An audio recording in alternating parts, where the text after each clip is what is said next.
Hello friends, welcome back to our channel. इसी पिछले वाले वीडियो में भी हमने डिस्कस किया था यूनिवर्सलाइजेशन ऑफ एलिमेंट्री एजुकेशन के बारे में।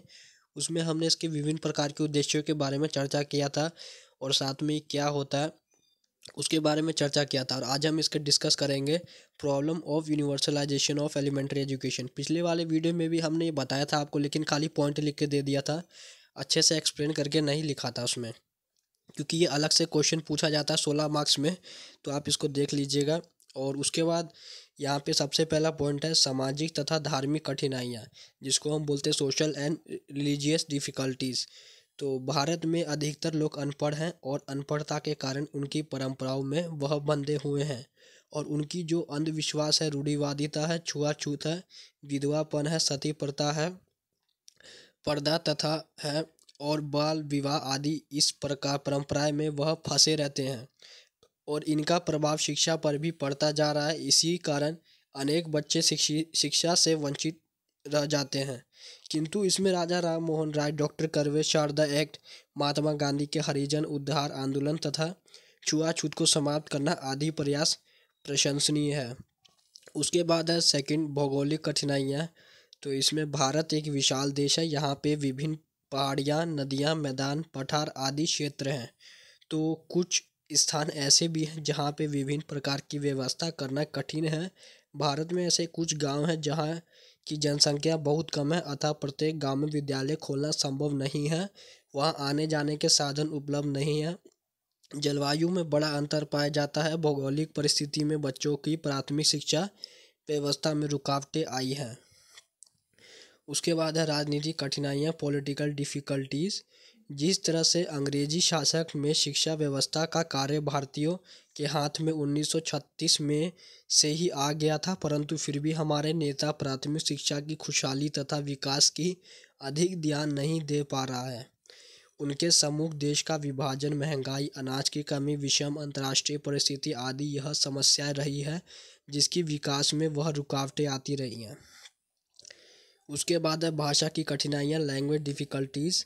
भारत में अनेक सी भाषाएं बोली जाती हैं क्योंकि भारत बहुभाषा देश है। यहाँ विभिन्न भाषा की बोली बोली जाती है, विभिन्न बोलियाँ भी बोली जाती है। प्रत्येक जिलों के बाद भाषा में अंतर आ जाता है और अध्यापक प्रत्येक भाषा का ज्ञान प्राप्त नहीं कर सकता है। देश में अनेक भाग्य ऐसे ऐसे से जहाँ आपकी भाषा समझना कठिन कार्य होता है। उसके बाद है अध्यापकों की समस्या, प्रॉब्लम्स ऑफ टीचर्स। प्राथमिक शिक्षा के प्रसार में योग्य प्रशिक्षित शिक्षकों की भी उपलब्धि एक बड़ी समस्या होती है। प्राथमिक स्तर के लिए कम वेतनमान के योग्य व प्रशिक्षित और अनुभवी शिक्षकों की उपलब्धि की आशा नहीं की जा सकती। योग्य व परिश्रमी व्यक्ति इस ओर आकर्षित नहीं होते। जिन्हें कोई रोजगार नहीं मिलता वे शिक्षित बनते हैं। तो ऐसी इसी कारण इस व्यवसाय को रोजगार में अंतिम शैली में संबोधित किया गया है कि देश के प्राथमिक स्कूलों की संख्या को देखते हुए हमें शिक्षकों की अधिक संख्या की कल्पना करनी होगी। उसके बाद है स्कूलों की समस्या, प्रॉब्लम ऑफ स्कूल। बढ़ती हुई जनसंख्या के साथ साथ प्राथमिक स्कूली की संख्या में भी बहुत बढ़ोतरी हुई है। जगह जगह 1 किलोमीटर के दायरे में स्कूल खोले गए हैं, किंतु उनकी दशा बहुत शोचनीय है। कम स्कूल ऐसे हैं जिनका पास भवन भी है, वह अच्छे तथा उपयुक्त हैं। गांव में व्यक्ति भवन निर्माण हेतु धनराशि जुटाने में असमर्थ है। उचित वातावरण के अभाव में शिक्षा कार्य संपन्न हो करना मुश्किल कार्य है। स्कूलों को खोलने की मांग अधिक है और यह मांग प्रतिदिन बढ़ती जा रही है, तो इसमें स्तर लगातार गिरता जा रहा है। उसके बाद है आर्थिक कठिनाइयाँ, इकोनॉमिक डिफ़िकल्टीज़। देश की आर्थिक स्थिति अच्छी नहीं है। यहाँ प्रति व्यक्ति आय बहुत कम हो रहती है। अधिकतर लोग गरीब हैं। भरपेट भोजन भी नहीं प्राप्त होता है। गांव की दशा बहुत शोचनीय है और ऐसे व्यक्ति काफ़ी संख्या में हैं जो अपने बच्चों को नहीं पढ़ा सकते हैं। उनकी फीस, कपड़े, किताब, कॉपी खर्च आदि का भार नहीं सहन कर सकते हैं और उन्हें अपनी जीविका कमाने के लिए छोटे बच्चों से भी कुछ न कुछ काम कराना पड़ता है। उसके बाद है पाठ्यक्रम की समस्या, प्रॉब्लम ऑफ करिकुलम। जो एक राज्यों के सभी प्राथमिक स्कूलों में पाठ्यक्रम की समानता पाई जाती है और वह पूर्ण निश्चित तथा औपचारिक होती है, उसका प्रत्येक सदा स्थानीय है, परिस्थिति से नहीं है। इसके जो अतिरिक्त होता है वह संकुचित तथा उसका जीवन से कोई संबंध नहीं है। इसके अभाव में शिक्षा एक कृत्रिम प्रक्रिया मात्र रह जाती है और नगरों में उनका संबंध वहाँ के स्थानीय हस्तकला से भी सेम नहीं है और पाठ्यक्रम में उनके अवगुण पाए जाते हैं। उसके बाद है वित्तीय समस्या, प्रॉब्लम ऑफ फाइनेंस। सार्वभौमिकरण प्राथमिक शिक्षा को सार्वभौमिक बनाती है। यह एक खर्चीली प्रक्रिया है तथा इसके लिए अधिक धन की जरूरत होती है और भारत जैसे देश में यह समस्या और भी गंभीर होती जा रही है। उसके बाद है निरीक्षण तथा प्रशासन की समस्या। स्कूलों के निरीक्षण व प्रशासन कार्यों में बहुत नरमी मिलती है, यानी सब अपने अपने स्वार्थ में लगे रहते हैं। संस्था के हित की कोई चिंता नहीं होती है।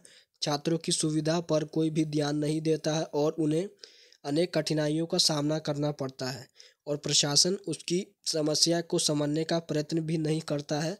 निरीक्षण कार्यों का खाना पूर्ति मात्र है, क्योंकि निरीक्षण तो किया जाता है परंतु वो भी खाना पूर्ति मात्र ही है और इसमें कोई भी सुधार संभव नहीं है। तो इसमें विशेष ध्यान देने की ज़रूरत है।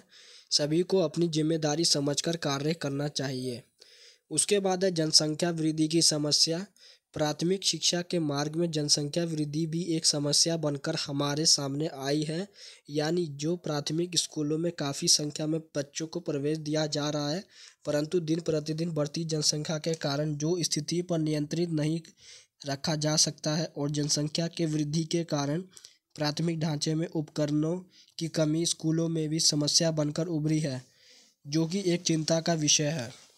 उसके बाद है उद्देश्य की कमी होना।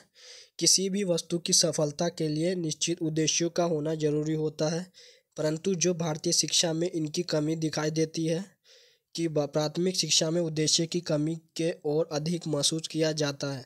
कि प्राथमिक शिक्षा के पाठ्यक्रम की और एक दृष्टि से देखा जाए तो हम यही कह सकते हैं कि बच्चों को सिखाने के लिए ऐसा कुछ विशेष नहीं है जो कि उनके जीवन के लिए योगदान दे सके। उसके बाद है तालमेल का अभाव। जो स्कूलों की उन्नति तथा विकास में तालमेल का विशेष महत्व होता है, परंतु कभी कभी वह उग्र रूप धारण करके दलबंदी बन जाता है। छात्रों और शिक्षकों का जो बड़ा बुरा प्रभाव पड़ता है।